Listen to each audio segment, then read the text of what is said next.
are around 6,500 languages in the world, so it's a wonder we manage to talk to each other at all. It can be scary and confusing when you turn up in a foreign country and you can't even read the signs, let alone talk to people. But there is one language we all understand some of, the language of the body. You can spot a bad date from a mile away as the two people sit there, arms crossed, and not making eye contact. We can read confidence, shyness, and, well, that person just needs the bathroom.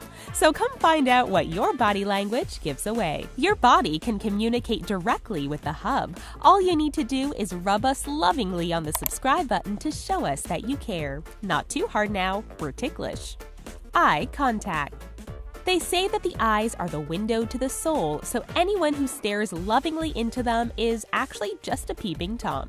How your eyes meet with other eyes normally is an indication of confidence, interest, and honesty. It's supposed to be one of the most important factors in giving a great job interview. If you turn up and stare at the floor, you're unlikely to get hired, unless you're applying for floor technician, in which case you're hired. But be careful not to overdo it. Good, strong eye contact is one thing, a hard stare is another. This is not universal though. In areas like Eastern Europe, it's fairly normal to have people stare at you on public transport. They're not being creepy or aggressive as people would assume in the UK or US, and it's fairly normal. Nail legs. For many parts of the day, our legs' main job is to get us from point A to point B and to stop us falling off our chairs again. But when they're not stuffed under a desk or bouncing along the pavement, they can reveal your personality type. For men, the classic manspreading shows a dominant person, someone who likes to be in charge and show everyone who's boss. They're the kind of people who give themselves "you da man" pep talks in the mirror every morning. In most European and Asian countries, men often sit with their left leg crossed over their right, with both pointing downwards. In the US, this would probably indicate a closed nature. But if one leg is horizontal with the ankle resting over the knee, then this is a confident and often argumentative pose. Imagine, if you will, a smug yoga teacher who is explaining why you shouldn't eat gluten. Female legs. Female leg position has obviously been influenced by clothing, so a leg spread is pretty rare because it's seen as impolite in many cultures. As a result, most female leg poses involve the legs being together, but there's still plenty of variety in there. The more closed form is when one foot wraps around the back of the other leg. This is called an ankle lock. In both men and women, it's a sign of repression or fear. A study showed that 88% of people lock their ankles when sitting in a dental chair to have a procedure. Only 68% did it for just a checkup. The female power pose is both legs together in parallel and tilted to a slight angle. It shows control and is often used in fashion modeling. It also makes women look more like mermaids, and who wouldn't want that? Playing with hair.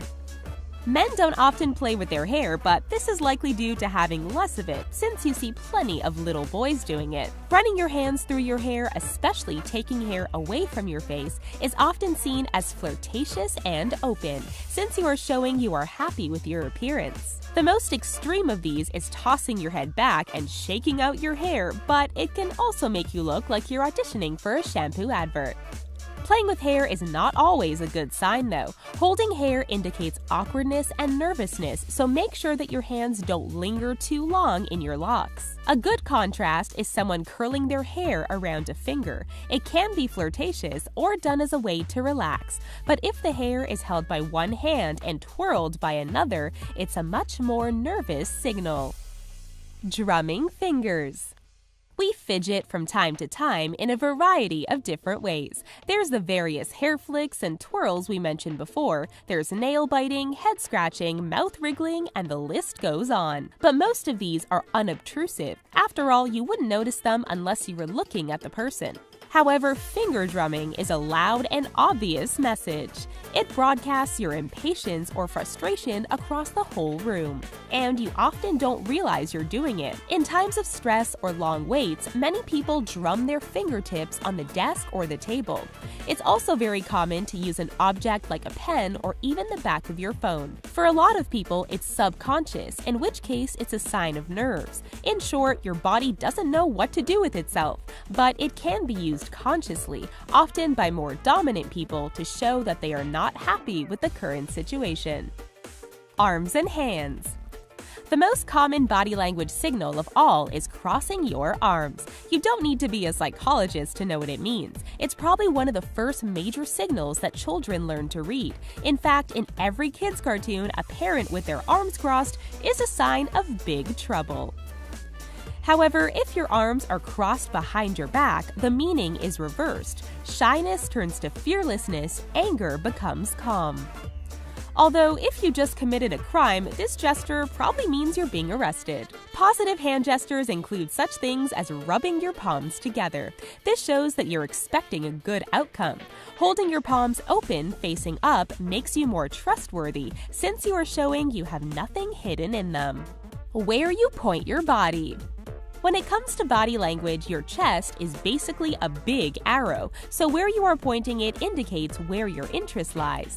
In a meeting, anyone whose chest is pointed away from the meeting is either not interested or disagrees with what's being said. Being bent forward with the chest aiming down is a sign of being guarded. You're not committing one way or the other. It's a good indicator of romance, too. People who connect well and are interested in each other will naturally be drawn to face each other. So if you're on a cinema date and they're leaning on the far armrest, there's probably no Hollywood happy ending for you. If you're at a party, it's a good way to pick out who is interested in who. People's heads will turn towards whoever is talking, but their body often indicates who they are truly wanting to listen to.